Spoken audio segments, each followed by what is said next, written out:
Irmãos em Cristo e irmãs, Bien-aimés frères en Christ, amigos que acompanham, chères sœurs et chers amis qui nous suivez para todos, dans les transmissions de l'Institut Vie pour tous, mais mais uma vez, soyez tous les bienvenus une fois de plus. chegamos à mensagem número 3 Cette fois-ci, do tema geral Cristo nous sommes parvenus au message 3 du thème général, Christ, le centre connecteur de l'œuvre de Dieu. as revelações da palavra de Deus a partir do livro Nous sommes en train de voir les révélations de la parole de Dieu título à partir du livre de Colossiens. Et le message 3 a comme titre leitura Préface et salutation de l'apôtre. La lecture biblique, c'est Colossiens 1, 2. versets 1 à 2. Estava dizendo para os irmãos na sala onde nós J'étais en train de dire aux frères dans la salle ter pouco de comunhão dans laquelle nous nous réunissons pour prier et avoir un peu de communion avant la réunion. Je disais donc aux frères que j'ai commencé à parler du livre de Colossiens porque avec une grande crainte et peur et tremblement, não car estou aqui para dar mais estudo bíblico. je ne suis pas ici Não estou pour faire une étude biblique. tudo já foram feitas Je ne voudrais pas me joindre à tant d'études qui ont été déjà faites durant des siècles et vous transmettre encore une connaissance biblique. a função é Mais notre fonction est tout autre chose. Notre fonction, c'est qu'à la fin des temps, que vem que nous puissions vous apporter une parole qui vienne directement de Dieu, para nós apporter sa révélation principalement à nous autres, son Église, à la fin des temps, fazer que nous puissions mener à bien ce qui reste encore à faire pour compléter la volonté de Dieu então dizia durant notre temps, notre période. Donc j'ai dit aux frères 100% que je dépends à 100% se o Senhor não revelar de la révélation qui vient du Seigneur. o que falar. Si le Seigneur ne révèle pas, je n'ai rien à dire. De Colossenses, não sei se você percebeu, Et le livre de Colossiens, muito je ne sais pas si vous vous êtes rendu compte.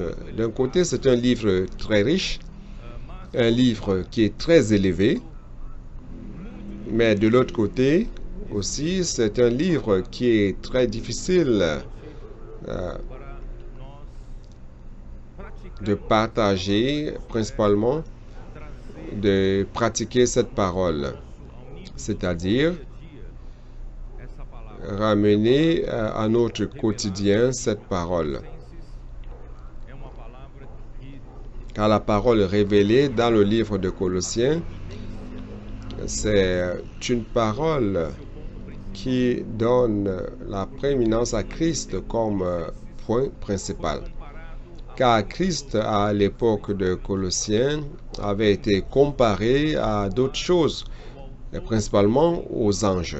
do livro aos Mais l'auteur de l'épître aux Colossiens superior a tudo. veut montrer que Christ est supérieur à tout.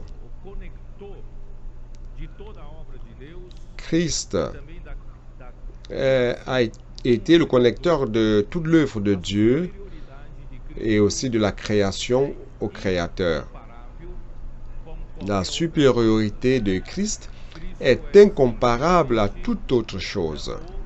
principal Christ est simplement da criação de Deus. le principal protagoniste de la création de Dieu et aussi de l'œuvre de Dieu.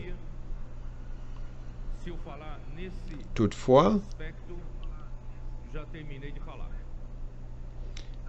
si je devrais parler sur cet aspect, alors j'aurais terminé. Palavra de Colossenses Donc, il est très difficile ao nível prático de ramener cette parole de Colossiens à un niveau pratique. e pela sua Mais je voudrais rendre grâce à Dieu, a sua car par sa souveraineté feito entrar no livro de et par sa providence, et nous a fait entrer dans le livre d'Éphésiens avant. Car sans le livre d'Éphésiens, nous n'aurions même pas la moindre condition de pouvoir pénétrer dans le livre de Colossiens d'une manière pratique et de comprendre ce que Dieu veut dire à travers ce livre. Hier même, je partageais avec un frère qui était enthousiasmé par toutes les révélations surnaturelles que Dieu nous a données à travers le livre d'Éphésiens. Je n'ai vu aucun auteur d'aucune étude biblique parler ou révéler, montrer le fleuve de grâce à travers le livre d'Éphésiens. Personne n'a parlé de cela auparavant. Personne n'a montré que le livre d'Éphésiens, en fait, montre la dispensation de Dieu à travers sa grâce qui coule jusqu'à l'Église sous la forme du fleuve. Cela a tellement ouvert notre vision et aussi des champs de pratique. Et nous allons suivre cette direction. Le livre d'Éphésiens nous révèle que Dieu, lorsqu'il a créé l'homme, il a créé l'homme selon son image et ressemblance, afin qu'il puisse faire de l'homme,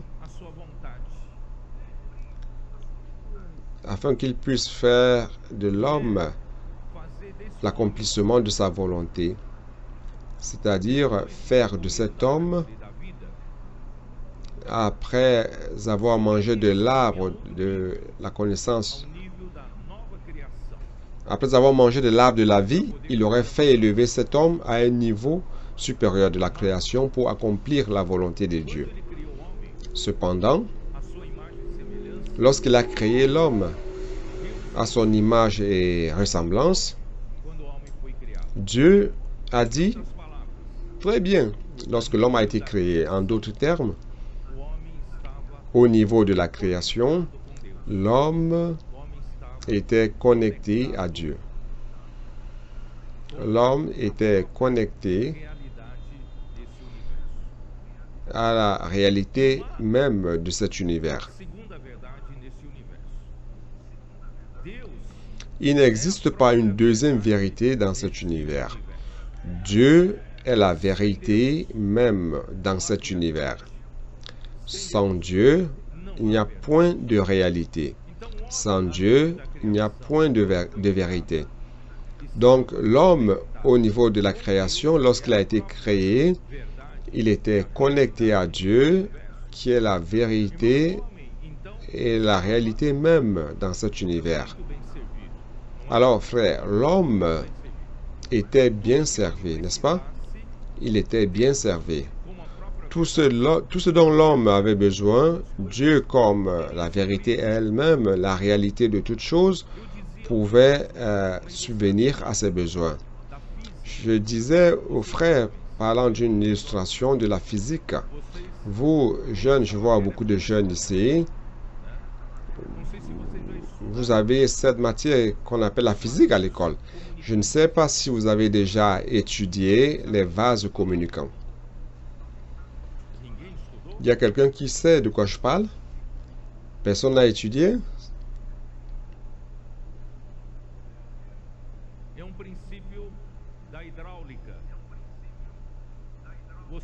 C'est un principe de l'hydraulique. Vous avez deux vases. Un vase de ce côté et un autre de l'autre côté.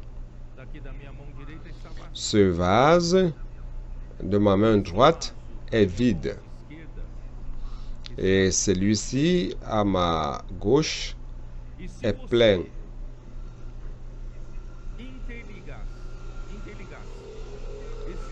Et si vous liez les deux vases par un tube, n'est-ce pas? Qu'est-ce qui va se passer? le volume qui est dans ce vase va être transféré peu à peu vers le vase qui est vide. N'est-ce pas? Ça, c'est le principe des vases communicants. Lorsque vous les communiquez, ils partagent ce qu'ils ont. Ce que l'un a, il va transmettre à l'autre. Imaginez maintenant ce vase qui est plein, c'est Dieu. Il est illimité. Il n'a pas un volume limité, il est illimité. Avec toutes les réalités de cet univers. Lorsque je parle de toutes les réalités, frère, c'est la réalité de l'amour, de la lumière, de la justice, de la sainteté, de la gloire, les vertus humaines, la douceur, l'humilité, la patience. Tout cela se trouve ici. Mais lorsque Dieu s'est connecté à la création, c'est-à-dire à l'homme, il a commencé à transférer tout ce qu'il a vers l'homme. Vous voyez donc comme c'est précieux cette connexion. Il est clair que si vous vous liez à quelqu'un de pauvre, vous allez partager sa pauvreté. Mais si vous vous liez à quelqu'un qui est riche comme Dieu, lorsque je parle de riche, je parle de riche en réalité et en vérité. Vous allez aussi partager avec lui toutes ses richesses. Seulement, Dieu ne s'intéresse pas seulement à se communiquer à l'homme au niveau de la création. Car au niveau de la création, qu'est-ce que Dieu a besoin? Subvenir à tous les besoins du corps de l'homme qu'il a déjà mis à la disposition dans le jardin d'Éden. Tout ce qui est dans le jardin était pour la subsistance de l'homme. Les arbres qui sont beaux à la vue et agréables aussi comme aliment. Et l'homme vivait aussi par la parole de Dieu. L'homme ne vivra pas seulement de pain, mais de toute parole qui procède de la bouche de Dieu. C'est-à-dire que Dieu n'avait qu'à prendre soin de l'âme de l'homme, afin que l'homme n'ait pas de carence dans son âme et qu'il entre en dépression, dans l'angoisse et de toutes sortes de problèmes de l'âme. Mais Dieu ne se fait pas seulement du souci avec cela, mais Dieu veut se connecter à l'homme au niveau de la nouvelle création, au niveau spirituel. C'est pour cela que Dieu a mis dans le jardin d'Éden l'arbre de la vie. Si l'homme avait mangé de l'arbre de la vie, il aurait reçu Dieu lui-même de manière volontaire, par le libre arbitre, il aurait reçu Dieu sous la forme de vie au niveau spirituel. Alors, l'homme, en mangeant du fruit de l'arbre de la vie, serait en train de recevoir Dieu lui-même, cette fois-ci dans l'esprit. Dieu a créé en l'homme un esprit humain par le souffle de Dieu, dans Genèse 2, verset 7. Et en mangeant de cet arbre de la vie, l'homme allait se connecter à Dieu au niveau spirituel. Et Dieu aurait créé une nouvelle création spirituelle et céleste. Vous avez compris? Toutefois, l'homme est tombé dans la conversation du père du mensonge qui est venu sous la forme d'un serpent et qui a mis le doute dans la parole de Dieu.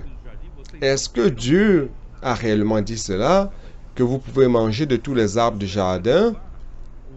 Il est clair que Dieu n'a pas dit cela, mais c'est pour amener l'homme. C'était pour amener l'homme dans son intellect, dans sa pensée. Et si vous êtes dans votre propre pensée, vous êtes sur le terrain du serpent. Et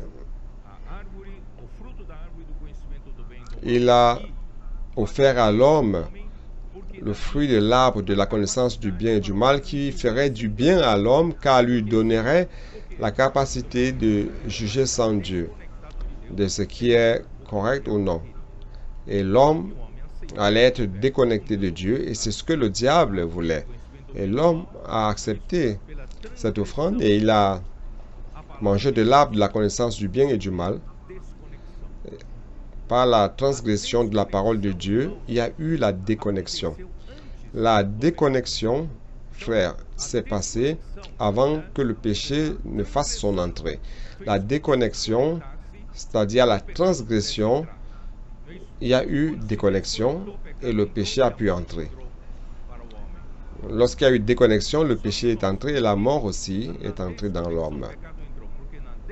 Mais, frère, pourquoi est-ce que à la déconnexion, le péché a fait son entrée? Parce que à la déconnexion de la vérité de cet univers, de la réalité de cet univers, il s'est créé un vide, un grand vide de rien. Lorsque vous vous déconnectez de la réalité, qu'est-ce que vous avez? Vous avez rien, la vanité. Et le père du mensonge qui est le diable, Jean 8, 44,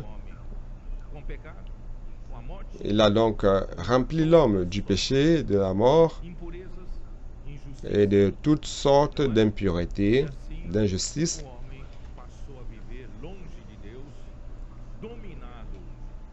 Ainsi, l'homme a commencé à vivre loin de Dieu, dominé par le diable, déconnecté de Dieu. Alors, frère, c'est pour cela que ça, c'est la raison. Lorsque vous allez dans les rues, vous allez prêcher l'évangile, vous rencontrez tant de personnes qui sentent un vide dans le cœur.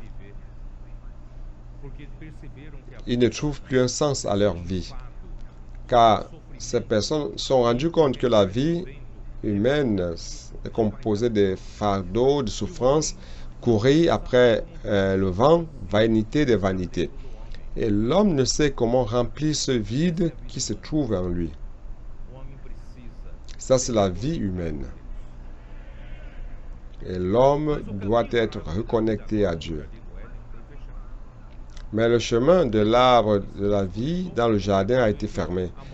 Après la déconnexion de l'homme et que le péché est entré, la mort, le chemin de l'arbre de la vie a été fermé à l'homme. Et nous rendons grâce à Dieu. Genèse 2, 10 montre que ce fleuve qui coulait dans le jardin pour arroser le jardin ne s'est pas arrêté là.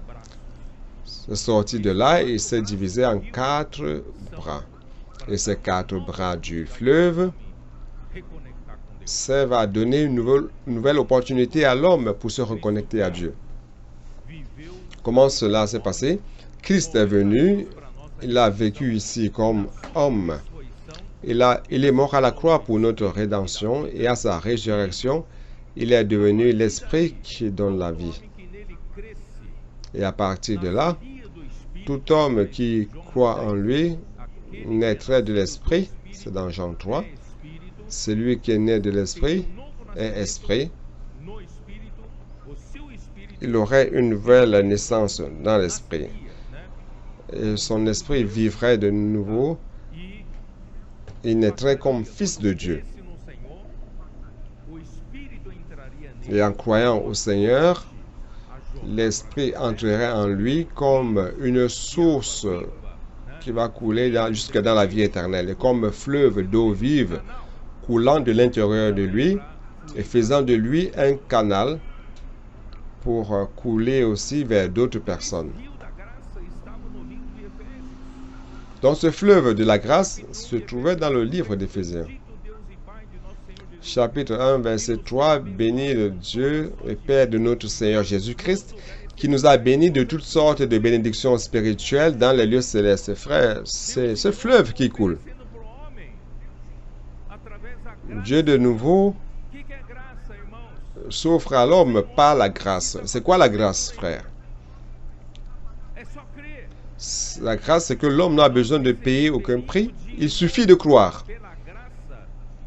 Et nous recevrions de nouveau par la grâce l'accès à Dieu de nouveau, frère. L'accès que nous avons perdu en Adam, aujourd'hui, nous le récupérons en Christ. C'est pour ça que nous avons l'importance de Christ dans Colossiens. Et nous avons commencé à boire du fleuve de la grâce. reconnecter une fois de plus à Dieu au niveau de la nouvelle création, Não a nível da n'est-ce pas? criação, a nível da nova criação, fomos reconectados àquele que crê em Jesus, foi Non au niveau de la création, mais au niveau de la nouvelle création. mas Celui qui croit en Jésus est reconnecté à Dieu à ce niveau-là. Mais bien aimés frères, do nosso nous sommes reconnectés au niveau de notre esprit. o nosso espírito ganhou a vida de Notre esprit est né de nouveau. Notre esprit a reçu la vie de Dieu. Notre esprit aujourd'hui est connecté à Dieu qui est l'esprit. 24. Deus Jean chapitre 4, verset 24. Dieu est esprit em espírito, et il importe que ses adorateurs l'adorent en esprit et en vérité. só que nós somos de três partes. Nós temos o espírito, Seulement, nous sommes composés de trois parties. Nous avons l'esprit, nous avons l'âme o espírito et le corps. conectado. O espírito nasceu L'esprit de Deus. se reconnecte. L'esprit naît de Dieu, naît de l'esprit, É aquela mais notre âme que recebeu todos os est encore cette âme da desconexão. qui a reçu tous les préjudices de la déconnexion de Dieu. Quando nós Je ne sais pas si vous me comprenez.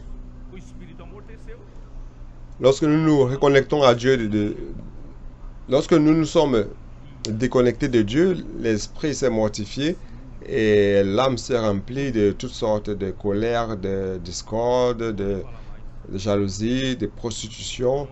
Je ne veux même plus continuer à citer. Então, quando Deus nos N'est-ce pas? reconectou pelo espírito, o que precisa Donc, fazer? lorsque Dieu nous a reconnectés par l'esprit, Ele precisa encher a nossa que alma do- qu'est-ce qu'il doit faire? que Il está doit remplir notre âme, com a realidade de qui Deus. est remplie d'autres choses.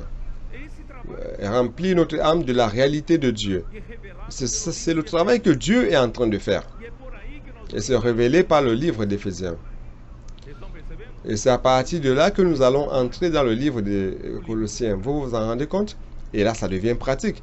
Le livre devient pratique. E aí entra novamente, irmãos, os vasos comunicantes, só que a nível Et de nouveau, da nova criação. nous avons donc les vases communicants Deus é aquele manancial profundo qui entrent en jeu, mais au niveau de la nouvelle création.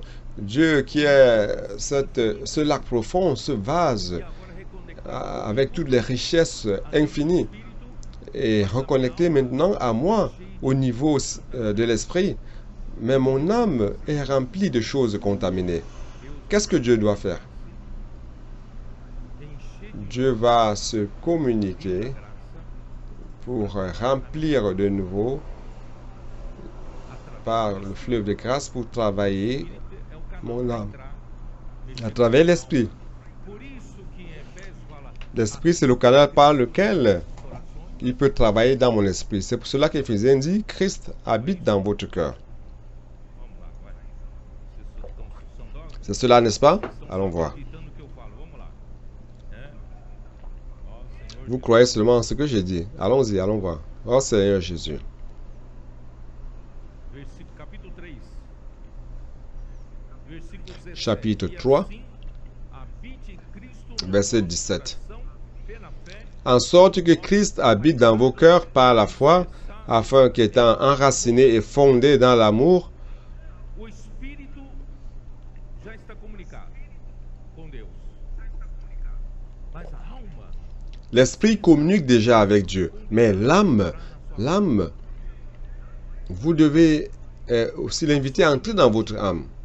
ainda Votre pensée você ainda est encore remplie de vanité. moda, né? Vous aimez encore les choses du monde, la mode, l'argent, Tanta coisa, les richesses, ou até les conforts, tant de choses qui se trouvent dans votre tête, essa mente ou même des plaisirs, des péchés. com que Mes frères, cette pensée doit être transformée, doit être renouvelée. De quoi? e como o rio Par quoi? Par le flux, l'écoulement de la grâce. Et comment le fleuve de la grâce peut-il couler jusqu'à vous? saturar Comment est-ce qu'il va jusqu'à vous? Afin de vous saturer de la réalité de Dieu. Qui est le véhicule? La parole, c'est le véhicule. A palavra é veículo, tal qual La parole, c'est le véhicule, nas suas veias, nos seus vasos sanguíneos. comme le sang qui coule dans vos veines, dans vos vases sanguins. Vous êtes en train de m'écouter, vous êtes vivant, Alimentando parce qu'il existe células do seu corpo. un courant sanguin alimentant toutes les cellules de votre corps. N'est-ce pas? Vasos comunicantes. D'où vient cela? Ça vient des vases communicants. Manda da Ça vient de Dieu. esse rio da graça para chegar até você através Dieu envoie sa richesse daí a importância et qui vient jusqu'à vous à travers la parole. leva Ce fleuve de grâce. D'où l'importance de la parole. para cada célula. Le courant sanguin vous amène quoi? Quem toma Ça amène dans chaque cellule. quem vai almoçar hoje? Qui est-ce qui a pris le petit déjeuner ce matin? Qui est-ce qui va déjeuner aujourd'hui? Qui est-ce qui va dîner aujourd'hui? Hein, Jonas? Agora não é a minha, é Jones, né? Maintenant, ce n'est plus Amir, c'est Jonas. Quando você come, o que acontece? Quand vous mangez, qu'est-ce qui se passe? Você sabia que os seus intestinos são considerados como um segundo cérebro? Saviez-vous que vos intestins sont considérés comme un deuxième cerveau? E passam os nutrientes da comida que você comeu Ils digèrent para et envoient les nutriments des aliments que vous mangez dans le courant sanguin. na corrente sanguínea Ils vont e a corrente envoyer les aliments dans le courant sanguin. chegando para cada Et le courant sanguin, comme véhicule, va envoyer cela dans toutes les cellules. Le saviez-vous? alimento, mas precisa do oxigênio. Seulement pour qu'il y ait combustion, on a besoin des aliments, mais aussi de l'oxygène. Seus pulmões Et qui est-ce qui fournit para respirar, né? l'oxygène au courant sanguin? Ce sont vos poumons. Vous n'avez pas arrêté de respirer, n'est-ce pas? Parce que si vous arrêtez, vous mourrez. Sanguínea. Pourquoi? Parce que vous fournissez l'oxygène au courant sanguin. Et le courant sanguin, frère, c'est la parole. O corpo é a vida. Et chaque cellule de votre corps Os nutrientes est avide e pelo oxigênio que vem pela par palavra. les nutriments Assim como et você par deve ser ávido l'oxygène qui vient de la pela parole. palavra. Ainsi comme vous devez être avide de la parole. Waouh! Lá vem oxigênio. On a les nutriments. Waouh! Il y a l'oxygène qui vient. Mas a corrente sanguínea não só Mais entrega para cada célula nutrientes, le courant sanguin, non seulement amène à chaque cellule l'oxygène et les nutriments, mais il accomplit aussi un autre travail. Alors, c'est quoi ce travail? ele precisa levar o lixo de cada célula. Precisa Il doit remover amener, as toxinas, retirer remover aquela les parte déchets, les toxines de chaque cellule. Retirer toutes les parties qui ne sont plus utiles. Le courant sanguin lui-même não é isso? Fígado, enlève ces choses pensou, qui seront filtrées par le rein e et le foie. Je ne suis pas médecin, ok? então a sua alma Et éliminées par le corps. está recebendo Donc, votre âme est en train de recevoir la parole. novos nutrientes e oxigênio La parole est en train d'apporter de nouveaux nutriments et l'oxygène. Il est en train de faire un processus de métabolisme. C'est en train de vous transformer. nova dieta, você está virando uma outra pessoa. Avec la nouvelle diète, vous commencez à devenir une nouvelle personne. Lavando, purificando, Mais aussi, la parole removendo va vous laver, vous purifiant, do velho enlevant les toxines daquilo que o diabo colocou du vieil homme, e você precisa eliminar. de ce que le diable a mis en vous et que vous devez éliminer. Está acontecendo. Ça, c'est un processus long, mais c'est en train de se passer. Dizer, Senhor, eu quero que o Senhor limpe tudo de mim, Vous pouvez vous dire, Seigneur, tudo de novo. je veux que tu nettoies tout de moi afin de me remplir de nouveau. Mais le Seigneur va vous dire, non, c'est pas comme cela que j'agis. Vous savez pourquoi il n'agit pas comme cela? Dans l'Ancien Testament, lorsque Dieu amenait le peuple pour posséder la terre de Canaan, Dieu a dit ceci au peuple. Vous allez entrer dans la terre et vous allez la posséder. Vous allez prendre possession des maisons, des champs, et vous allez commencer à cultiver les champs et travailler dans les champs. Mais moi, je ne vais pas expulser les habitants de la terre sans que vous ayez la condition de prendre possession. Car si vous ne prenez pas possession et que je les expulse avant, les bêtes de champ vont occuper les lieux. Alors Dieu ne vous nettoie pas encore pour vous remplir, pour qu'il n'y ait pas un espace vide sans rien.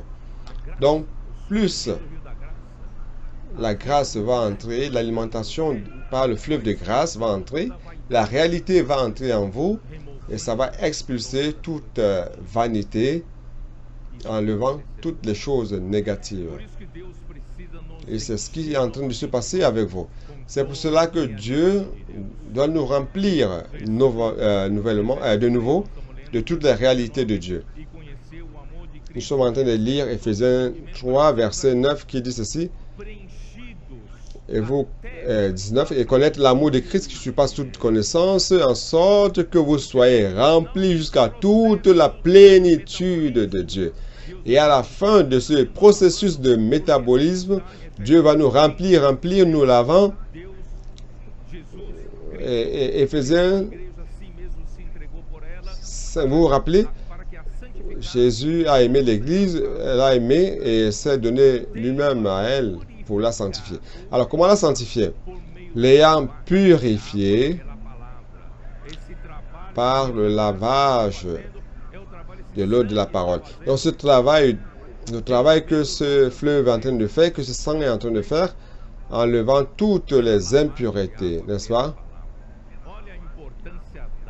Par le lavage de l'eau de la parole. Voyez donc l'importance de la parole. Oh Seigneur Jésus. Et maintenant, vous pouvez entrer dans le livre de Colossiens. Ça ne sera plus un livre, ça ne sera pas un livre théorique. Il veut vous remplir de toutes les réalités de Dieu à travers Christ. Christ, c'est le point central. C'est la connexion. Ce tube qui lie ce vase à vous. Ça va apporter toute la réalité de Dieu jusqu'à vous. Ok, assez. Sinon, je vais trop parler.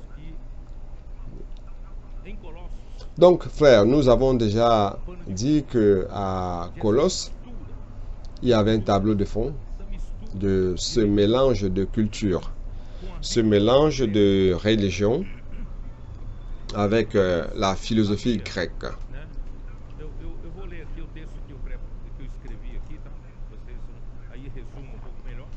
Alors, je vais lire le texte que j'ai écrit, et ça résume un peu mieux. Selon ce que nous avons mentionné, le tableau de fond de cette épître, c'est le mélange de religion et culture de cette époque, c'est-à-dire comme l'ascétisme. Vous savez ce qu'est l'ascétisme? L'ascétisme, c'est priver son corps de tout confort, de tout ce dont il a besoin, comme nourriture, boisson, comme parfois le repos. Alors vous punissez votre corps afin de vaincre le péché, vaincre la sensualité. Ça, c'est le principe de l'ascétisme comme un chemin pour la sainteté. Frère, Dieu n'a pas enseigné ce chemin, c'est l'homme qui a créé ce chemin. C'est par ce chemin qu'est apparu, ou qu'ont apparu, par exemple, les nombreux monastères qui isolent les personnes qui veulent rester loin du monde. C'est ainsi que surgissent les monges, les frères, les gens qui veulent s'isoler du monde. Malheureusement, beaucoup de chrétiens utilisent le jeûne comme ce processus de punir le corps, d'être rigoureux avec le corps afin de vaincre le péché. Frère, on ne vainc pas le péché avec cela. ça n'a aucune valeur contre la sensualité. C'est dans Colossiens 2, 20 à 23. Vous pouvez lire cela après. Et aussi le mélange du judaïsme avec les ordonnances et les observances de la loi, Colossiens 2, 17 20 et 20 à 21. C'est-à-dire qu'ils ont apporté du judaïsme tous les rites et cérémoniaux dans l'Église, comme la philosophie grecque sous sa forme embryonnaire du gnosticisme qui allait fleurir au IIe siècle et qui défendait que l'univers matériel est imparfait. C'est pour cela qu'il y a des souffrances. Notre corps est fait de matière. C'est pour cela que c'est imparfait et que c'est la raison de la souffrance de l'homme. C'est ce que cette philosophie explique.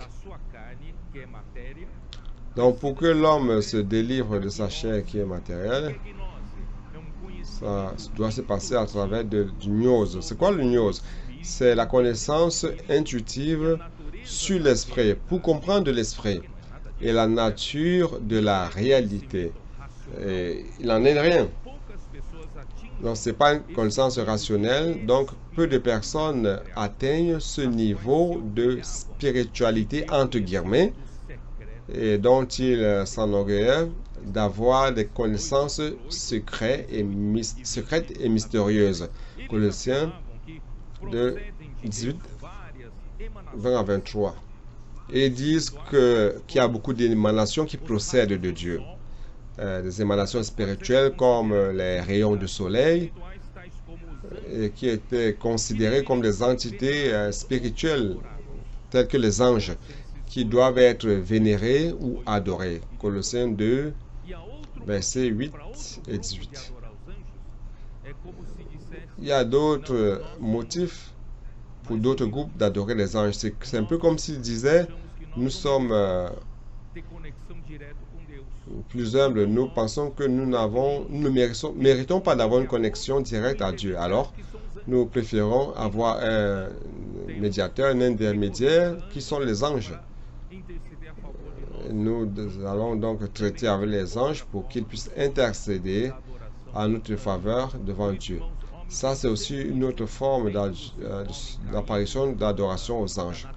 L'homme a toujours cela à l'intérieur de sa nature déchue, de son manque de réalité, et de produire en nous cette fausse humilité. Si bien que, frère, durant ce 19e siècle de la dégradation de l'Église, cela a apporté en nous des vestiges. Vous allez prêcher l'évangile à quelqu'un et directement cette personne vous dit qu'elle ne mérite pas d'aller directement vers Dieu, qu'elle a besoin d'un intermédiaire, un prêtre ou un pasteur. Vous voyez, ce concept est enraciné en l'homme. Mais non, il n'existe qu'un seul médiateur que Dieu a placé. Et ce médiateur, c'est Jésus-Christ. Bon. Je vais parler de tout cela plus tard, donc je ne vais pas m'étendre. Alors, Christ était vu comme une de ces émanations comparant Christ aux anges. C'est une œuvre maligne qui essaie de confondre l'Église en levant Christ de son niveau, de son point, sa place de protagoniste absolu dans l'œuvre de Dieu. Donc, Paul, apôtre de Jésus-Christ, par la volonté de Dieu, et le frère Timothée écrivent cette épître aux Colossiens. Allons-y. Allons lire le chapitre 1, versets 1 et 2. Paul, apôtre de Christ Jésus par la volonté de Dieu, et le frère Timothée, aux saints et fidèles frères en Christ qui sont à Colosse, que la grâce et la paix vous soient données de la part de Dieu, notre Père. Premièrement, je vais commenter Paul, apôtre de Jésus-Christ. Frère, c'est quoi un apôtre? Apôtre signifie tout simplement envoyé. Paul a été envoyé. Mais envoyé par qui? Il était apôtre de Jésus-Christ. Il est un envoyé de Jésus-Christ par la volonté de Dieu.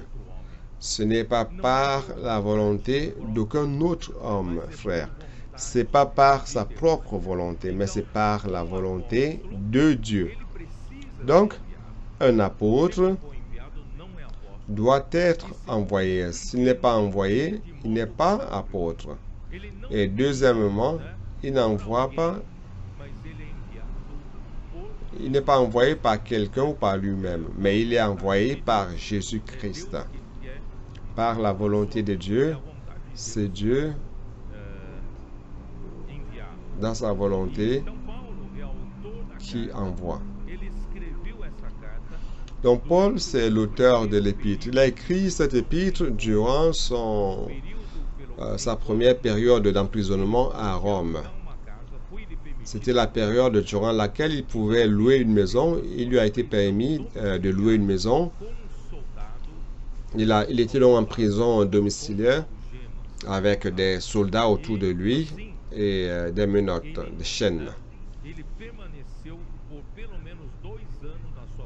Ainsi, il est resté pour au moins 2 ans dans sa maison qu'il a louée en compagnie de la garde prétorienne. Ça, c'est dans Acte 28. Allons-y jeter un coup d'œil.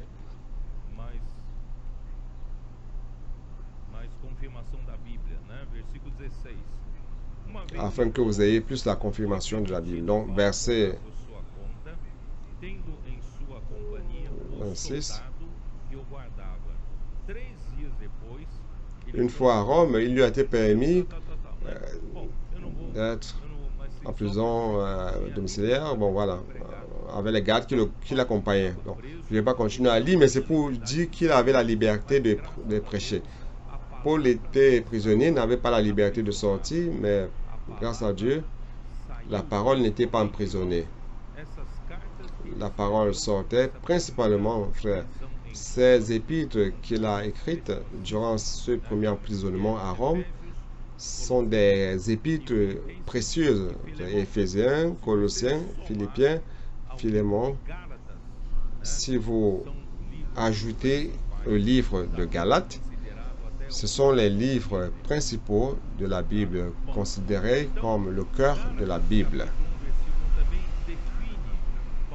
Donc, Galates 1, verset 1 aussi, définit Paul comme apôtre. Galates, chapitre 1, verset 1, comme il est dit, Paul, apôtre, non de la part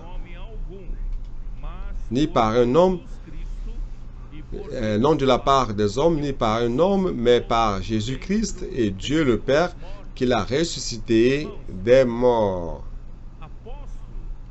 Frère, un apôtre ne vient pas de la part d'un homme. Par exemple, en disant, nous allons créer une église, nous allons monter un réseau d'églises et nous n'avons pas besoin d'apôtres.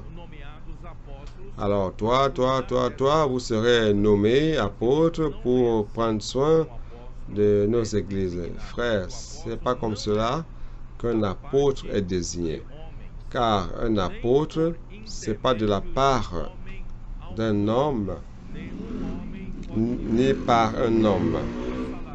Aucun homme ne peut te dire, maintenant je vais t'engager et te payer, tu seras apôtre, je vais prendre soin de toi et tu vas travailler pour Dieu. C'est pas cela. Non. L'homme, l'apôtre ne peut être lié par qui que ce soit.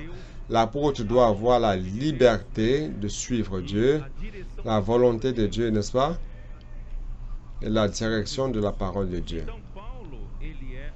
Oh Seigneur Jésus. Donc Paul est apôtre par la volonté de Dieu. Clairement présenté dans Éphésiens. Éphésiens 1 aussi. Allons-y, lire de nouveau. Éphésiens 1, verset 1. Paul, apôtre de Jésus-Christ, par la volonté de Dieu. Donc c'est la même chose qu'il a écrite aux Colossiens, aux saints qui sont à Éphèse et aux fidèles en Jésus-Christ. Donc frère, nous rendons grâce à Dieu. Dieu, dans sa sagesse, par rapport à l'Église, frère, il ne travaille pas comme dans une entité religieuse. C'est différent. L'Église est totalement différente d'une entité religieuse organisée par les hommes. L'Église est totalement quelque chose de Dieu. Et Dieu prend soin d'elle au niveau de Dieu et non au niveau de l'organisation humaine. Frère, l'Église est quelque chose qui est totalement hors de l'organisation humaine. Plusieurs leaders nous ont contactés et ont cherché à nous connaître pour savoir comment fonctionne l'œuvre du Seigneur et l'Église parmi nous. Frère, ce que je leur dis, ils ne croient pas. C'est difficile d'y croire. Saviez-vous que toutes les églises liées à l'œuvre de Dieu n'ont aucun contrat signé avec nous? Est-ce qu'il y a un contrat qui est signé avec nous? Ils ont un statut. Est-ce qu'il y a un statut qui dit si vous ne faites pas ceci, cela, vous ne ferez pas partie de nous? Non. Notre statut, c'est la Bible. N'est-ce pas? Mais qu'est-ce qui oblige les églises à être liées à nous? N'est-ce pas intéressant? Avez-vous déjà pensé à cela? Parce que tous les autres grands groupes ont des contrats liés. Ils ont des liens même juridiques.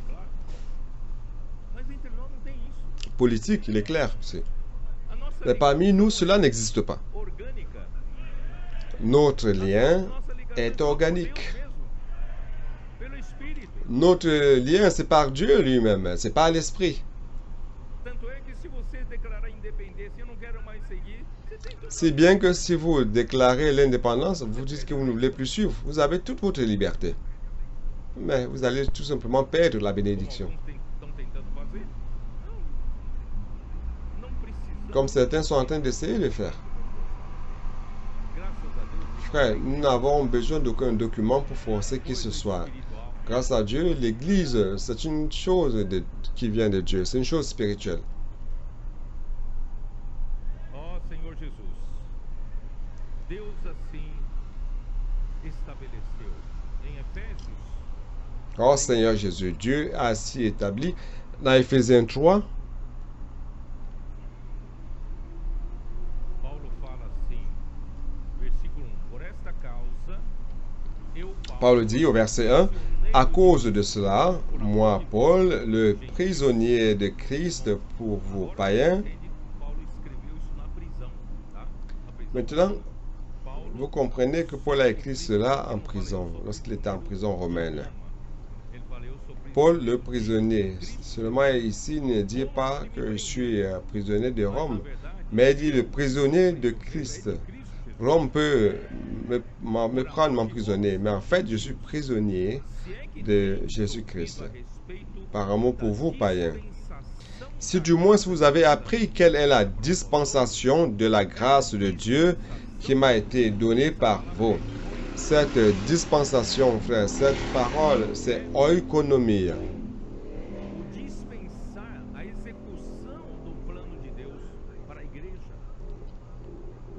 La dispensation, l'exécution du plan de Dieu pour l'Église.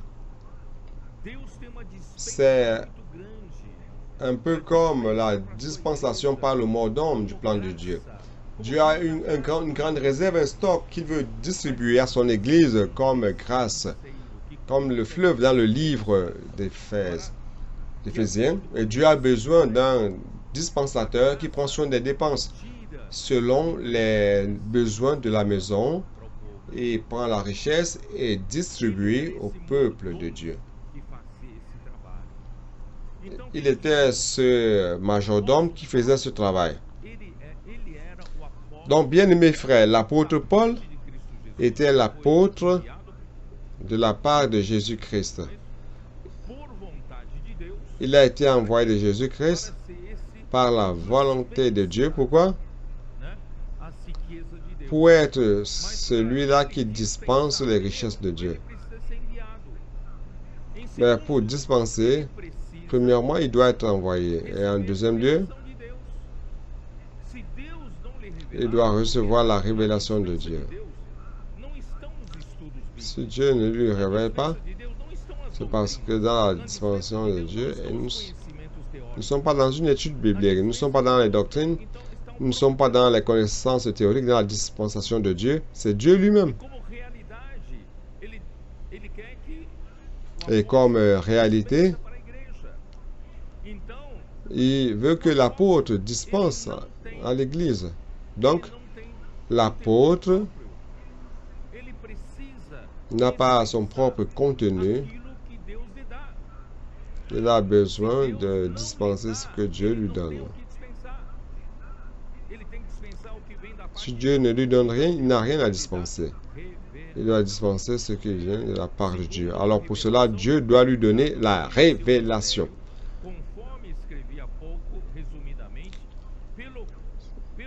Selon une révélation, il m'a été donné, car c'est par révélation que j'ai eu connaissance du mystère sur lequel je viens d'écrire un peu de mots. En les lisant, vous pouvez vous représenter l'intelligence que j'ai du mystère de Christ. Frère, l'apôtre Paul a reçu comme révélation ce qu'il a transformé en parole, qui est la parole de Dieu. Et que les Thessaloniciens ont compris que les paroles de Paul n'étaient pas des paroles des hommes, mais les paroles de Dieu. Et ils ont cru. Et lorsqu'ils ont cru, la parole a commencé à opérer efficacement en eux. Frère, c'est comme cela que ça se passe, que les choses fonctionnent aujourd'hui dans l'Église. L'apôtre a été désigné par Dieu, envoyé par Dieu pour ce travail. Oh Seigneur Jésus. Il est clair qu'il peut y avoir plusieurs apôtres. Et réellement, nous avons plusieurs apôtres. Mais Dieu dispense à une seule source, à un apôtre, et les autres apôtres suivent cette même ligne de dispensation afin de les dispenser dans leur région propre. N'est-ce pas? Nous avons beaucoup de frères qui sont des apôtres, qui sont des envoyés de Dieu dans plusieurs régions de la terre. Seulement, eux tous, comme dans l'Apocalypse 1, verset 1, ils sont ces serviteurs à qui Dieu veut donner la révélation, mais il la donne à une seule personne, un seul canal. Et des gens transmettent à tous ces autres serviteurs qui sont les autres apôtres. Et ces autres apôtres suivent la même ligne de dispensation. Vous me comprenez, frère? Donc, il existe une seule source. Cela ne confond pas le peuple de Dieu. Oh Seigneur Jésus. Verset 5, le mystère de Christ, il n'a pas été manifesté au Fils des hommes dans les autres générations, comme il a été révélé. Frère, tout ce qui vient de Dieu doit venir par la révélation. Révélé maintenant par l'Esprit aux saints apôtres et prophètes de Christ. Frère, tout se passe dans le niveau spirituel. Ce mystère, c'est que les païens sont co-héritiers, forment un même corps et participent à la même promesse en Jésus-Christ par l'Évangile. Ça, c'est la parole de cet apôtre.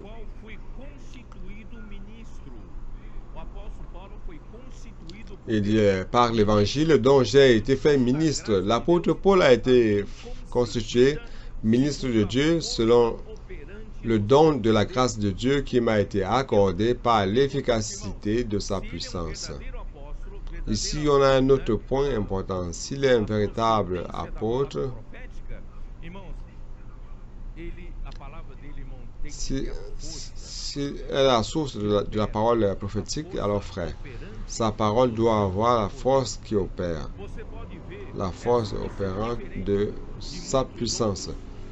Vous pouvez voir que cela est différent des autres messes qui ont des belles paroles, qui ont des beaux messages.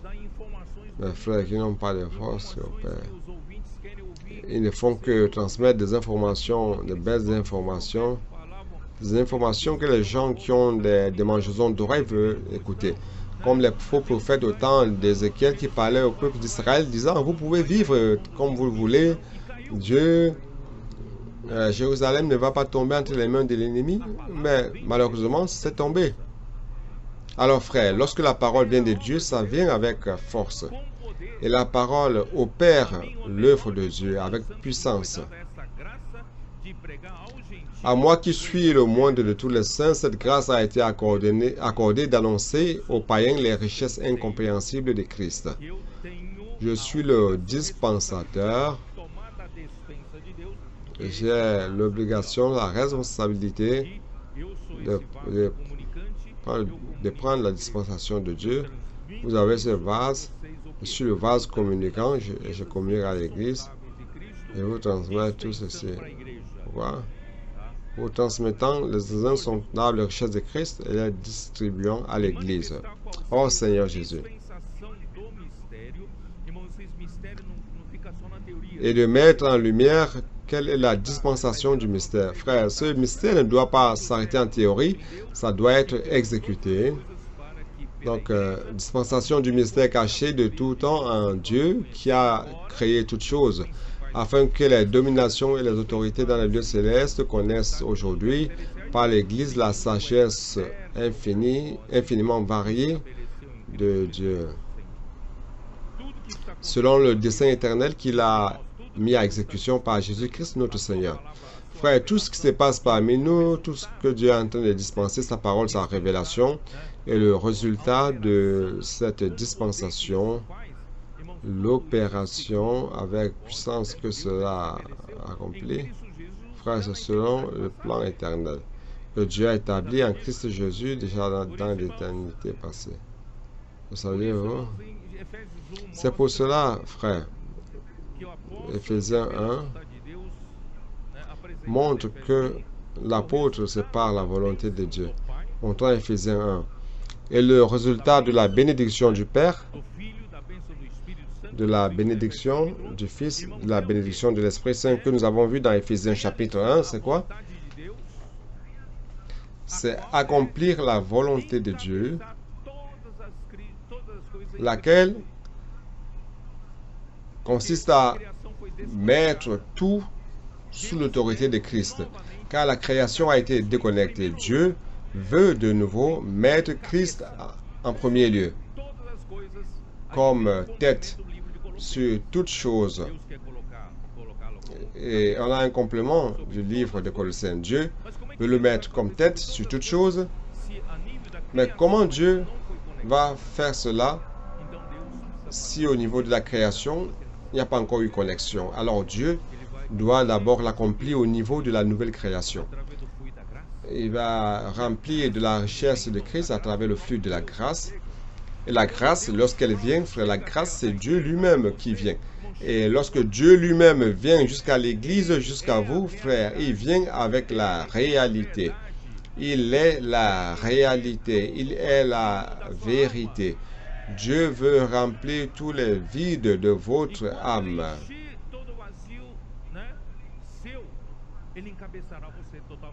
Lorsqu'il aura rempli tous les vides,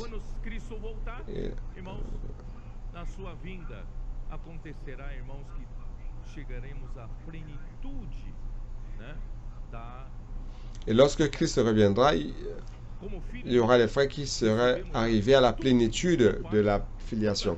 Comme fils de Dieu, nous recevons déjà tout du Père, toute la réalité du Père, et nous parvenons au niveau de la gloire de Dieu. C'est alors, frère, qu'à l'avènement de Christ, nous allons délivrer la création. Je l'ai déjà dit dans le message dernier, nous allons délivrer la création de la captivité, de la corruption, c'est dans Romains, n'est-ce pas? Car toute la création, à un moment, gémit. Ils sont en train d'attendre. Quoi? La révélation des enfants de Dieu. C'est quoi la révélation des enfants de Dieu? C'est lorsque les enfants de Dieu parviennent à cette plénitude de la réalité. Et parvenant à la plénitude de la réalité, frère, nous allons délivrer la création. Toute la création sera délivrée et soumise à l'autorité de Christ comme tête. Christ sera la tête sur toute chose. Alors l'apôtre a cette responsabilité. Il ne s'agit pas seulement d'être beau et de commander tout le monde. En fait, il ne commande rien. C'est Dieu qui commande à travers lui, à travers la parole. Alors, oh Seigneur Jésus, un apôtre n'est pas choisi par les hommes, que ce soit par le vote, ce n'est pas par le vote ni par succession, où l'enfant, le fils succède au père. Et encore moins un fardeau qui vient par indication de l'homme. Frère, notre monde politique est rempli d'indications. Les indications fonctionnent, ça donne le poids. Mais frère, dans l'église, ne tombez pas dans ce genre de choses. Ne tombez pas dans cela. Ici, dans l'église, ça ne marche pas. C'est pour cela, frère, que Dieu a mis les apôtres comme leaders dans l'œuvre. 1 Corinthiens 12, jetez un coup d'œil.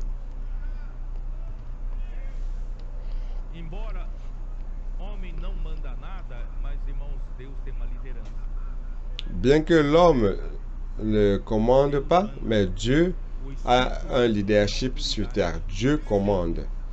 L'Esprit Saint a l'autorité. Christ est la tête sur toute chose. Donc il gouverne, il est l'autorité, il conduit l'Église par les apôtres. Dans chapitre 12 de 1 Corinthiens, 12 de 1 Corinthiens,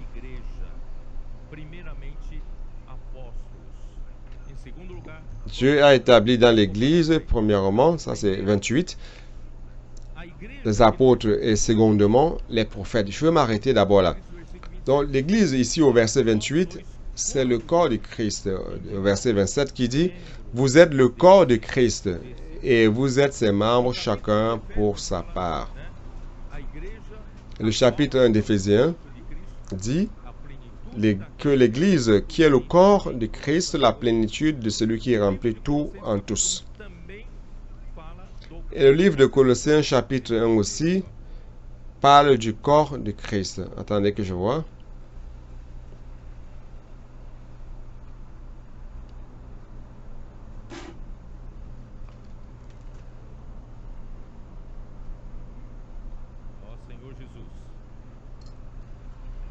Oh Seigneur Jésus.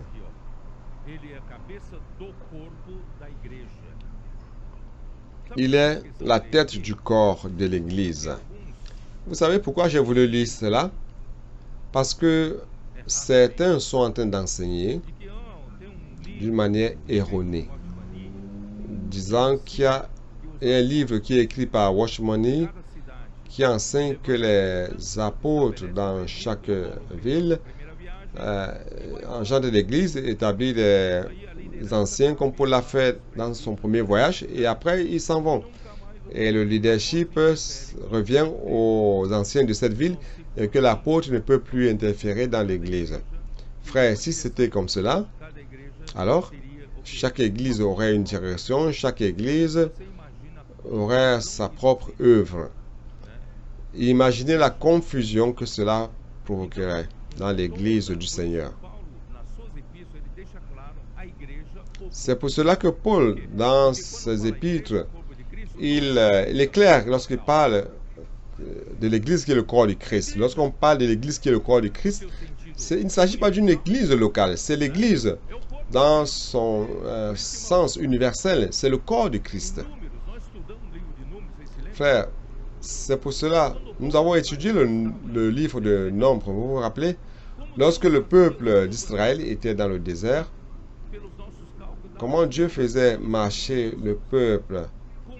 Selon nos calculs, c'était à peu près 2 millions de personnes.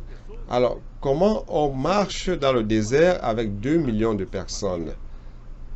Si vous voulez voyager avec votre famille, il y a déjà une grande confusion, la planification, mais imaginez donc faire marcher un peuple composé de 2 millions de personnes dans le désert. Donc, ça ne peut provenir que du leadership de Dieu. Ou marcher par là, ou par-ci ou par-là, nous allons mourir de faim par-ci par-là, ou alors grillés par le soleil. Non. Dieu, nous rendons grâce à Dieu et par la direction du peuple, de Dieu, le peuple est arrivé à la bonne terre. Alors, comment ce peuple a marché dans le désert? Les 12 tribus. Imaginez si chaque tribu disait, nous avons notre propre direction. Et chaque tribu disait, chaque chef de cette tribu vont décider, c'est nous qui décidons, et voilà, c'est fini. 12 tribus, 12 directions, et une tribu qui sort du groupe va mourir dans le désert. Sans la direction de Dieu, vont mourir, oui ou non? C'est pour cela, frère, que Dieu a établi la direction. La direction est de Dieu. C'est Dieu qui donne la direction. Vous ne croyez pas en cela? Nombre, chapitre 9. Le livre de Numéros. Nombre, chapitre 9. Verset 15.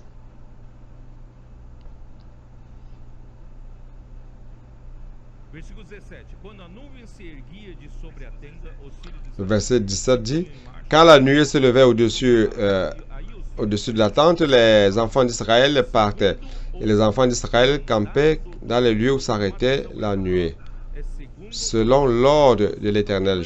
J'attire votre attention sur cette parole, selon l'ordre de l'Éternel. Qui est-ce qui commande ici? C'est Dieu, c'est l'Éternel. Selon l'ordre de l'Éternel, les enfants d'Israël partaient et ils campaient sur l'ordre de l'Éternel. Ils campaient aussi longtemps que la nuée restait sur le tabernacle, ainsi de suite. Donc, qu'est-ce que cela veut dire? Que la nuée, en fait, c'est un signe à tout le peuple pour montrer que là se trouvait la direction de Dieu. Le verset 23. Allons-y au verset 23.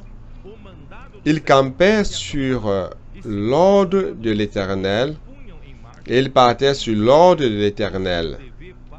Ils obéissaient au commandement de l'Éternel sur l'ordre de l'Éternel par l'intermédiaire de Moïse. Celui qui commande, c'est Dieu. Les nuées suivent l'ordre de Dieu. Ou alors les nuées, c'est la présence même de Dieu. Et l'ordre de Dieu, frère, vient par qui? Par Moïse. Et Moïse était le prophète. Dieu lui faisait connaître ce qui était dans son cœur, face à face, une communion face à face. C'est pour cela, frère, il y a des gens qui disent, nous avons notre propre direction. Frère, ça, c'est pas vrai. Les 12 tribus marchaient comme une seule armée, marchaient comme un seul peuple avec une seule direction. Et celui qui donnait la direction, ce n'était pas Moïse, c'était le Seigneur. Et les nuées confirmaient la présence du Seigneur. Car chaque fois, la parole du Seigneur venait. Et quand ça vient, il faut qu'il y ait une confirmation. Une parole qui vient du Seigneur est confirmée. C'est-à-dire que ça doit avoir la présence du Seigneur. C'est ce que j'ai demandé au Seigneur lors de la transition. Il a dit, Seigneur, si tu ne vas pas avec moi, je n'y vais pas. Le Seigneur a promis à Moïse dans Exode 33, ma présence ira avec toi. Je te donnerai le repos. Donc la présence du Seigneur, c'est la confirmation de ce que c'est la parole du Seigneur et c'est l'œuvre du Seigneur.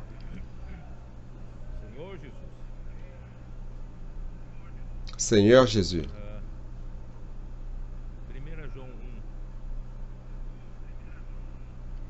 1 Jean 1.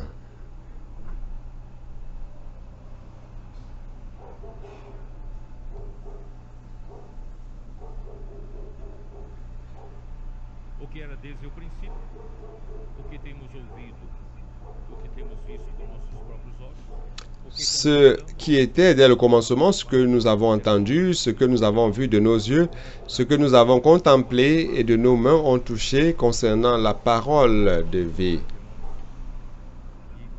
La parole est si importante, frère, que Christ est la parole. Christ est la parole de la vie. Et cette parole s'est manifestée. Cette parole qui était au commencement et qui était avec Dieu, maintenant s'est manifestée. Et nous avons vu de nos propres yeux, nous l'avons contemplé, et nos mains l'ont touché. Donc, c'est pratique, c'est concret. Christ est la parole de Dieu. Et frère, la parole de Dieu qui est Christ, c'était la vie elle-même. Et la vie s'est manifestée, nous l'avons vue. Et nous rendons témoignage d'elle et nous vous l'annonçons. Il s'agit de quelle vie? C'est la vie éternelle. Et nous vous l'avons annoncé, la vie éternelle qui était auprès du Père et qui nous a été manifestée.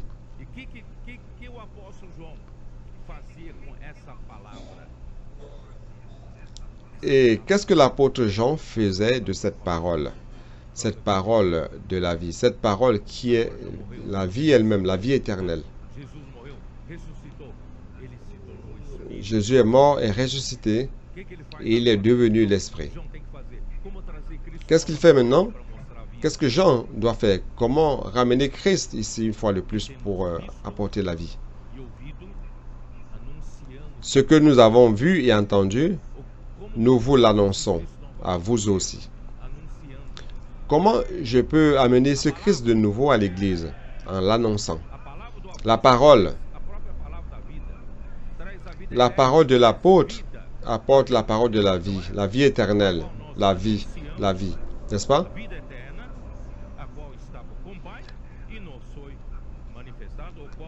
Donc, nous vous l'annonçons à vous aussi, afin que vous aussi vous soyez en communion avec nous.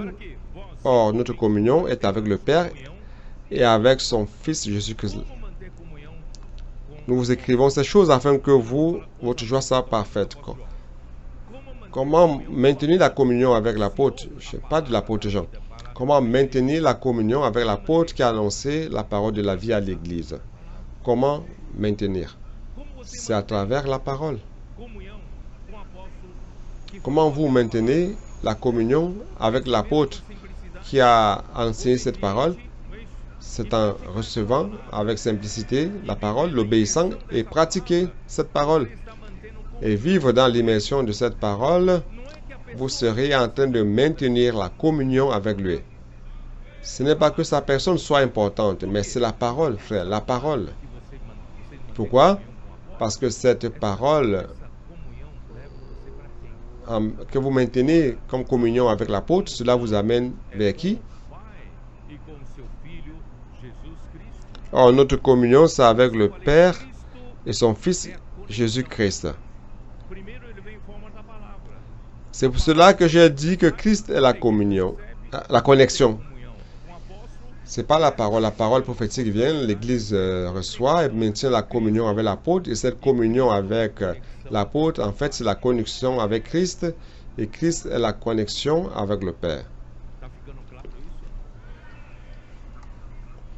Ça devient clair, cela? Oui ou non?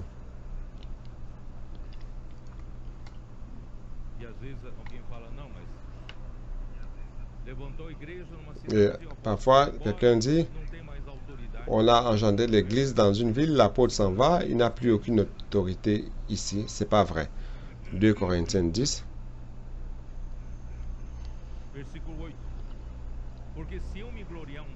Verset 8. Et quand même, je me glorifierai un peu trop de l'autorité que le Seigneur nous a donnée pour votre édification et non pour votre destruction. Je ne saurais en avoir honte. Je vais utiliser l'autorité pour l'édification. Si quelqu'un essaie de détruire l'Église, je dois utiliser l'autorité. 2 Corinthiens 13, verset 10. C'est pourquoi j'écris ces choses étant absent, afin que présent, je n'ai pas à user de rigueur selon l'autorité que le Seigneur m'a donnée pour l'édification et non pour la destruction. Donc l'apôtre a l'autorité, oui, pour l'édification. Si bien que dans 1 Timothée, je vous ai déjà lu cela, 1 Timothée, chapitre 1, verset 3, je te rappelle l'exhortation que je te fis à mon départ pour la Macédoine, lorsque je t'engageai à rester à Éphèse afin de recommander à certaines personnes de ne pas enseigner d'autres doctrines, c'est-à-dire des enseignements différents.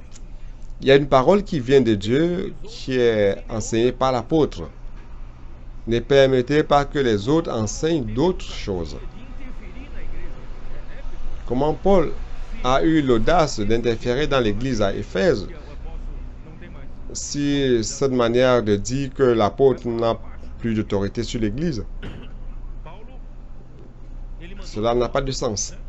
Donc, Paul a envoyé Timothée interférer.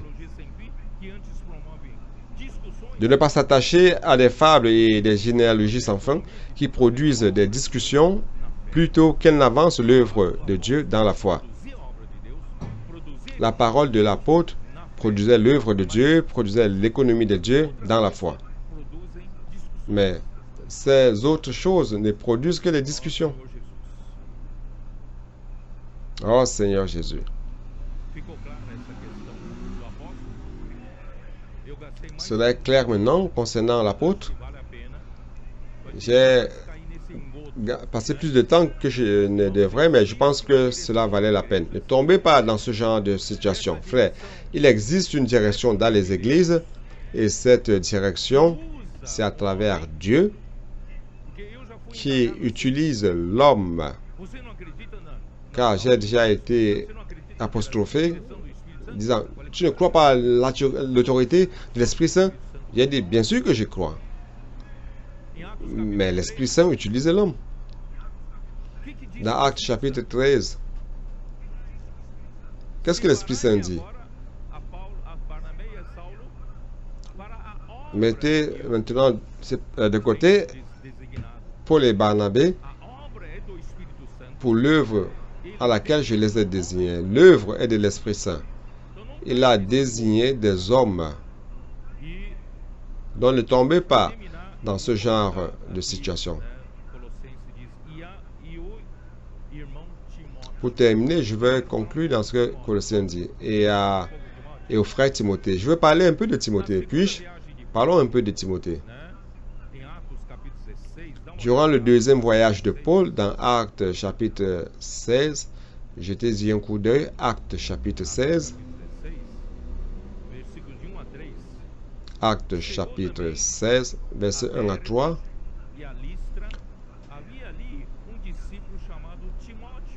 Il arriva aussi à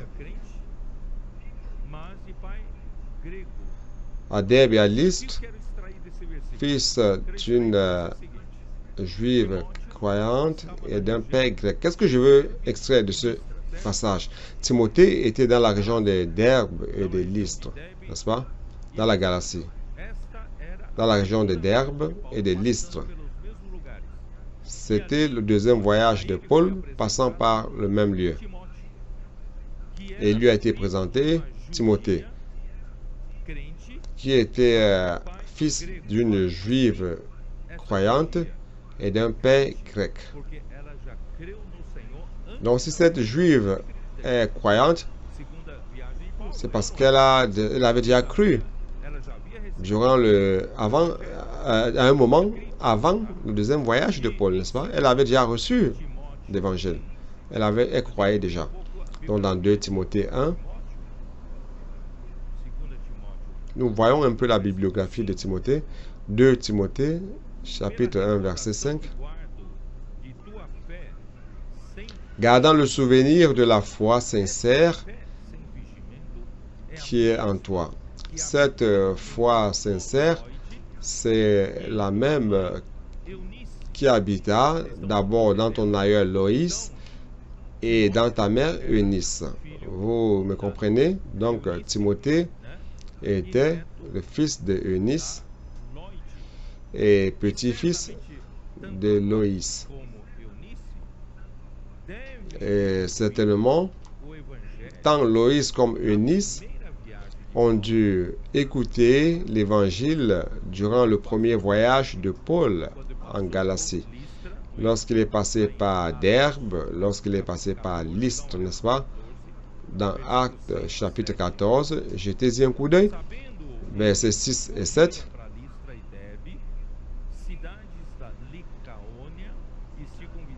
Paul et Barnabé, en ayant eu connaissance, se réfugièrent dans les villes de la Laconie, à Lystre et à Derbe, dans la contrée alentour, et ils annoncèrent la bonne nouvelle. C'est-à-dire, durant le premier voyage de Paul, il a annoncé l'évangile à Derbe et à Lystre. C'est très probablement durant cette prédication de l'évangile à Eunice et à Loïs qu'elles ont été converties. Donc, si nous faisons un calcul, je n'ai pas de chiffre exact, mais c'est juste pour que vous ayez une notion des choses. Donc, si lorsque Paul a amené Timothée dans l'œuvre du Seigneur, le perfectionnant dans l'œuvre du Seigneur, durant son deuxième voyage, il devait déjà avoir à peu près 22 ans, 18 à 22 ans. Il était bien jeune. Donc, si vous retournez au premier voyage de Paul, s'il y a eu 4 à 5 ans, donc tout du moins au minimum 3 ans, en moyenne 4-5 ans. Alors, vous pouvez voir que Timothée a été converti dans l'adolescence. Il pouvait avoir à peu près 14 et 15 ans lorsqu'il s'est converti. Alors, je voudrais vous dire ceci. Préparons nos adolescents.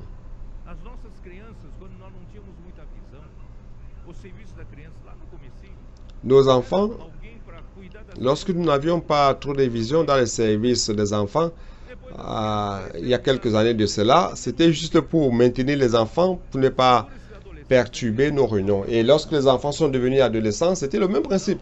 Alors, rester avec les adolescents car ils sont en train de perturber la réunion. Non, nous devons inculquer la foi en eux. Frères, les enfants et les adolescents, les jeunes, sont les gouttes de rosée que Dieu a promis à son Fils pour former une armée de jeunes saints au temps de la fin, au temps de l'aurore. Le psaume 110, allons lire. Par amour pour certains, le psaume 110, verset 3.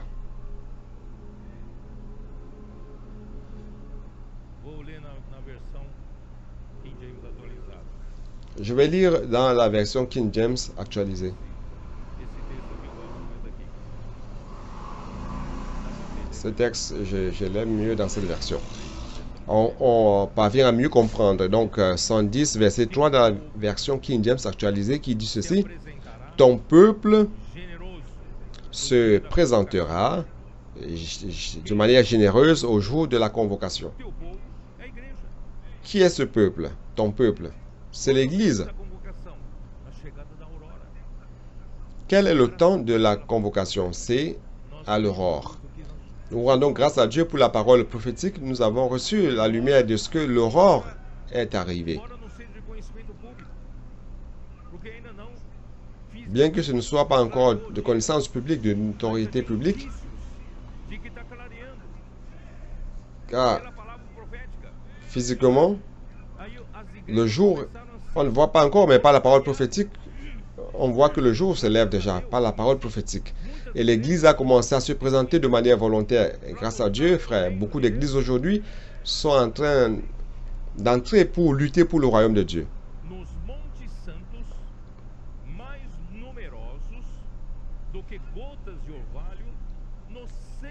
Quand tu dis ton peuple est plein d'ardeur, quand tu rassembles ton armée avec des ornements sacrés au sein de l'aurore, tu auras ton armée de jeunes saints. Tu auras. Qui parle à qui? Dieu parlant à son Fils. Dieu parlant à Christ. você vai ter. Lorsque l'aurore se présentera, tu l'auras. Je te donnerai une armée. Cette armée sera formée de jeunes saints. Et ils vont tomber comme ils vont se présenter comme les gouttes de rosée. Et cela se passe déjà parmi nous, les enfants, les préadolescents, les adolescents, les jeunes. Car commence à surgir de toutes parts. Quando que o pai prometeu para o filho? Vai lá para o Salmos 2. Quand est-ce que le Père a promis cela au Fils? Allons dans le psaume 2. Passando tudo fora do script, tá? Je suis en train de sortir de mon script. Eu, porém, constituí o meu rei Verset sobre 6. os montes Sião. C'est moi qui ai oint mon roi sur Sion, Ele me disse: ma montagne sainte. Eu hoje Je publierai le décret de l'Éternel. ele Je publierai le décret. L'Éternel m'a dit, tu es mon fils, je t'ai engendré aujourd'hui. Donc il devait engendrer le fils premier-né à la résurrection de Christ pour lui donner cette promesse. C'est quoi cette promesse? Verset 8. Demande-moi. Le Père dit au Fils, demande-moi, et je te donnerai les nations pour héritage, les extrémités de la terre pour possession. e as despedaçarás Tu les briseras avec une verge de fer et tu les briseras comme le vase d'un potier. Fils, demande que le Père va te donner. Et le Père a donné quoi? Qu'est-ce qu'il a donné, le Père? exército. Le Père a donné cette armée. Cette armée nombreuse de jeunes saints. Vamos cuidar dos adolescentes. As nossas crianças Prenons soin de nos adolescents. não têm conceito Nos enfants, les préadolescents, adulto a n'ont pas les concepts des adultes. fazer comportagem. Les adultes prient avec des personnes dans les rues, font le colportage, Precisa ils ont froid dans le dos. Puis-je prier pour vous? Non. pra você? Não. Wow, vous vous sentez blessé. Puis-je prier pour vous? Non. Puis-je prier pour vous? Non. Não. Ah, ça, c'est pas pour moi. Criança pré-adolescente. Mais les enfants, non. Posso orar Les enfants, les préadolescents, ils vont les uns après les autres, ils suivent. Puis-je prier pour vous? Puis-je prier pour vous? Puis-je prier pour vous? Ils n'ont pas froid dans le dos, ils n'ont pas des idées préconçues. acontecendo? Vous leur demandez d'arrêter, ils n'arrêtent pas. Acontecendo. Está Et cela se passe. adultos. Trocando chip dos adultos. Ils influencent déjà les adultes, Ó, vou esclarecer esse negócio. changeant la puce des adultes. Falei, tá? Começou com Julio Santos. Il faut que ce soit clair. C'est pas moi qui ai parlé de changer la puce. C'est Julio Sanchez en Colombie. C'est lui qui a commencé à parler de cela. C'est pas moi. Parce que certains disent que c'est moi. Mais on doit réellement changer de puce. Irmãos, aí, quando Paulo levou Timóteo, Donc, frère, tô passando lorsque Paul a amené Timothée, 17 de Atos, wow, le temps est en train de devenir court. Chapitre 17 de Actes 15. Atos 17, 14 e 15. Então os irmãos promoveram sem detença Actes 17, 14, 15. a partida de Paulo para os lados do mar, porém Silas e Timóteo continuaram ali. Alors les frères firent aussitôt partir Paul du côté de la mer. Silas et Timothée restèrent à Bérée. Ceux qui accompagnaient Paul le conduisirent jusqu'à Athènes. Puis ils s'en retournèrent chargés de transmettre à Silas et à Timothée l'ordre de le rejoindre au plus tôt. Vous savez pourquoi? Perseguições violentas. Parce que Paul souffrait des persécutions violentes à Thessalonique. Lá em Filipos, Premièrement, eles apanharam até, né? à Philippe, Vocês se lembram, né? ils ont souffert, n'est-ce pas? Vous vous rappelez? E eles oraram. Ils étaient tous blessés là en prison. Ils ont prié, ils ont loué Dieu et le Trouxe uma garde prisonnier a été sauvé. grande tumulto. Ils sont allés à Thessalonique et ils ont suscité un grand tumulte. De nouveau, ils ont été persécutés. Tessalônica foram até Et ils sont allés à Bérée pra et ceux de Thessalonique sont allés jusqu'à Bérée tumulto. pour les persécuter. Et il y a encore eu de tumulte. Timóteo, Essayez de penser à cela. Un jeune Timothée, il était encore un enfant, 18, 20 ans, ele poderia ser passant déjà par toutes ces pressions psychologiques. João Marcos, né? il pouvait faire comme ce jeune-là, comment on l'appelait? Jean-Paul? Jean-Marc, n'est-ce pas? Il n'a pas supporté le voyage, les naufrages et tout le reste. Il est allé s'accrocher à la jupe de sa mère de nouveau, n'est-ce pas? Frère, Timothée n'a pas désisté. Timothée n'est pas parti. Timothée a vécu tout cela. Et il est resté dans la route. Silas et Timothée aussi. Paul est allé à Athènes, ils ont continué. Et Timothée a appris. Donc frère, ne pensez pas en disant celui-ci est très jeune pour participer à l'œuvre. Frère, nous devons perfectionner plus de jeunes.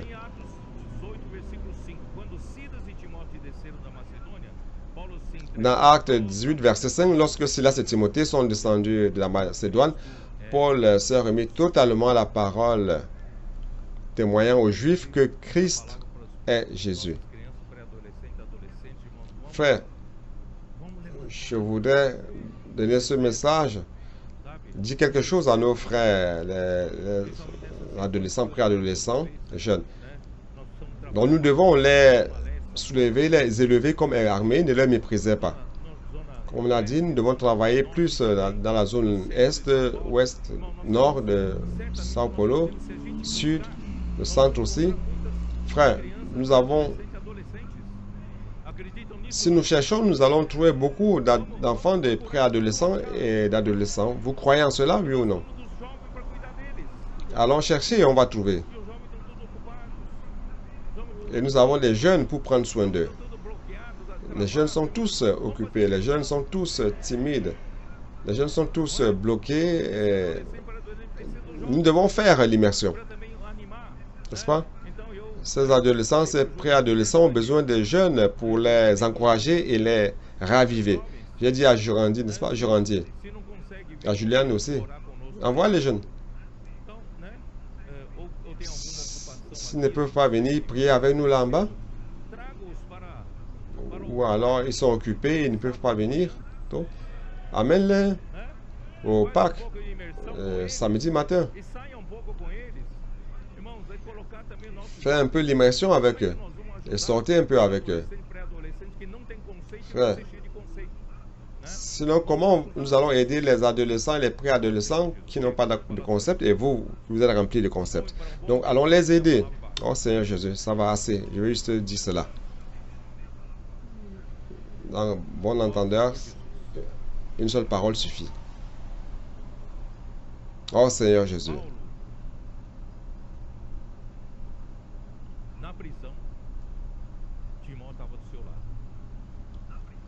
Paul en prison, Timothée était à ses côtés. Il a écrit aux Colossiens, Paul, apôtre de Jésus-Christ, et le frère Timothée. Et après la sortie de prison, Paul a visité plusieurs églises. Et qui Paul avait pour envoyer à Éphésiens, lycée à Éphésiens, pour exhorter les frères à ne pas enseigner d'autres doctrines. Une tâche si difficile pour les grandes personnes. Il a utilisé Timothée. Mais où est Silas? Où était Silas? Où était Barnabé et les autres? Frère, Paul ne pouvait compter à ce moment-là que sur Timothée.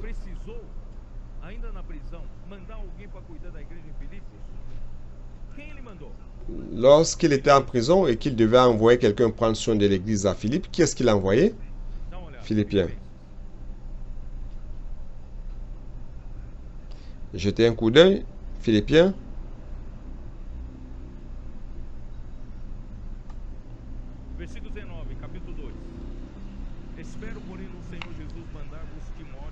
Verset 19, chapitre 2, qui dit ceci: j'espère dans le Seigneur Jésus vous envoyer bientôt Timothée afin d'être encouragé moi-même en apprenant ce qui vous concerne. Non, je me fais du souci de l'église en Philippe, car je n'ai personne d'ici qui partage mes sentiments pour prendre sincèrement à cœur votre situation. C'est incroyable de voir. Paul avait tant d'ouvriers, de coopérateurs autour de lui. Il dit, je n'ai personne ici qui partage mes sentiments pour prendre sincèrement à cœur votre situation. En effet, tous en effet cherchent leur propre intérêt et non ceux de Jésus-Christ. Frère, comme il est important de préparer un Timothée. Vous savez qu'il a été mis à l'épreuve en se consacrant au service de l'Évangile avec moi comme un enfant avec son père.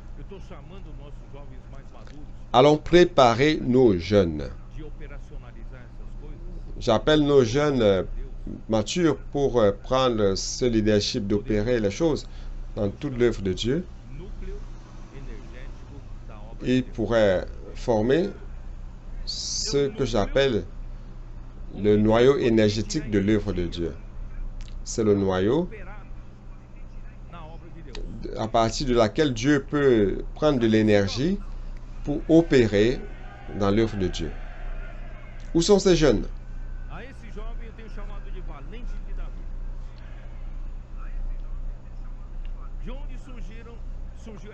Et ces jeunes, je les ai appelés vaillants de David. D'où vient cette parole?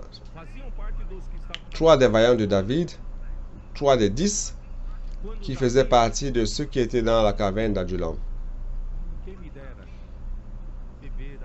Lorsque David a juste soupiré, ah, qui me donnerait de boire de cette bonne eau qui se trouve à la porte de Bethléem. Mais le problème, c'est qu'aujourd'hui, il y a les gars de Philistins qui sont là. Ce ne serait pas possible de boire de cette eau. Il n'envoyait personne boire de cette eau. Mais les 3 vaillants de David ont juste écouté David soupirer. Ils ont risqué leur coup pour aller puiser de cette eau. Frère, cette complicité des 3 vaillants de David avec David, frère, c'est la même complicité que Timothée avait avec Paul. Frère, aujourd'hui, pour que l'œuvre de Dieu avance, lorsque Dieu a formé cette armée de jeunes saints, on aura besoin de ces jeunes matures qui sont bien alignés, qui suivent de près la parole, qui suivent de près l'apôtre Paul comme Timothée et qui connaissent le cœur. Il suffit de soupirer, ils n'ont pas besoin de beaucoup expliquer. Ils ont déjà un cœur et ils vont agir. Vous savez pourquoi je dis cela? Parfois, je reçois l'appel d'un frère d'une église qui dit « Pedro, on voulait faire ceci ou cela. Nous voulons inviter quelqu'un pour faire ceci ou cela. Qu'est-ce que tu en penses? » Je lui ai dit ce que je pense ceci ou cela. Et le frère à la fin dit ceci. Mais tout est déjà préparé pour faire à cette manière. Alors pourquoi tu allons m'appeler? Vous comprenez? Si vous reconnaissez quelqu'un comme homme de Dieu, ce qu'il dit, ça doit avoir du poids pour vous. Si ce qu'il dit, ce n'est qu'une autre opinion, alors vous êtes totalement dans le faux. David était David. Vous devez connaître le cœur de celui qui est devant. On n'a pas besoin de parler 2 fois.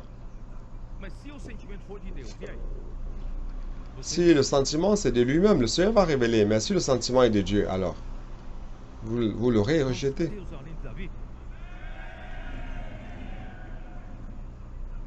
Où sont les vaillants de David?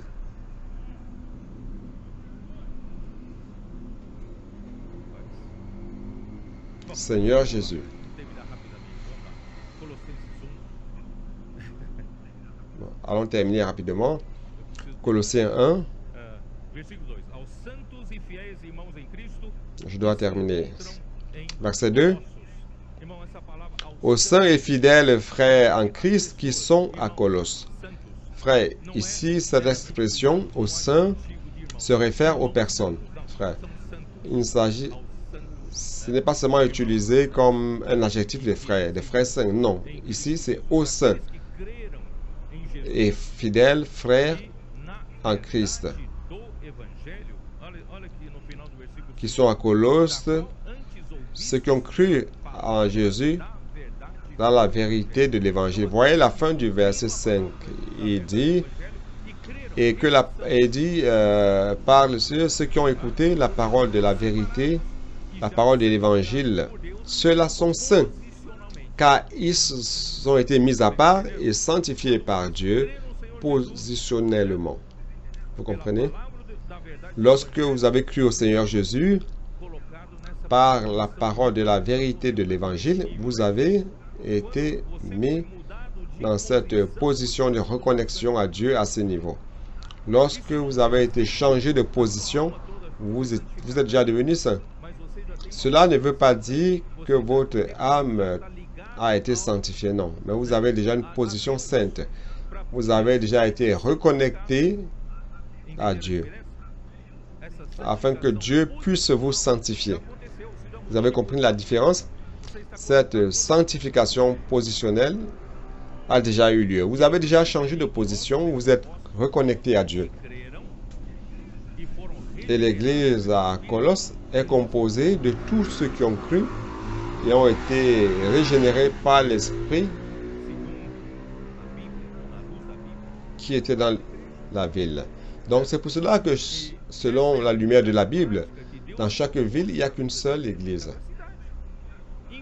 Ça, c'est l'unité pratique que Dieu a proposée dans la vie de l'église, dans chaque ville. Malheureusement, au fil des années, l'homme a commencé les divisions dans les enseignements de la parole. Frère, tout cela a commencé au IIe siècle, par manque de paroles prophétiques. Et maintenant, nous sommes en train de restaurer, de retourner.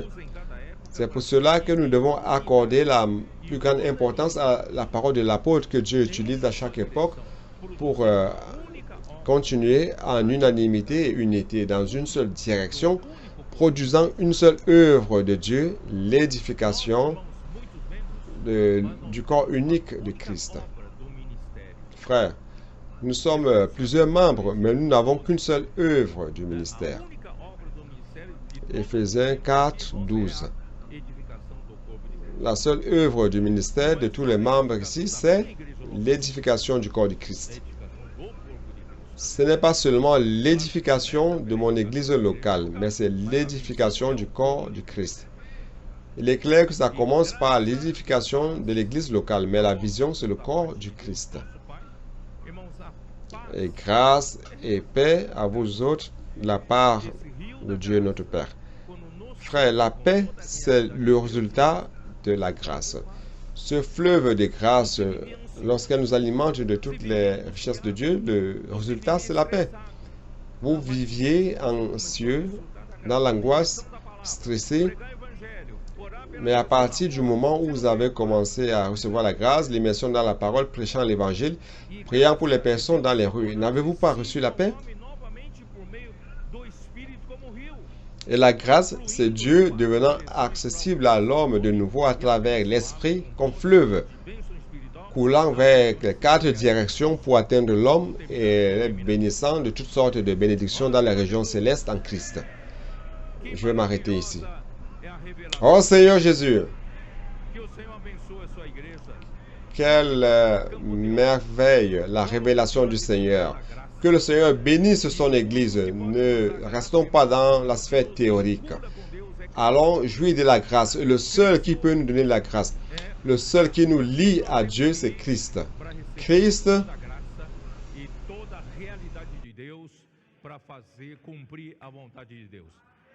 Deus abençoe vocês. Amém.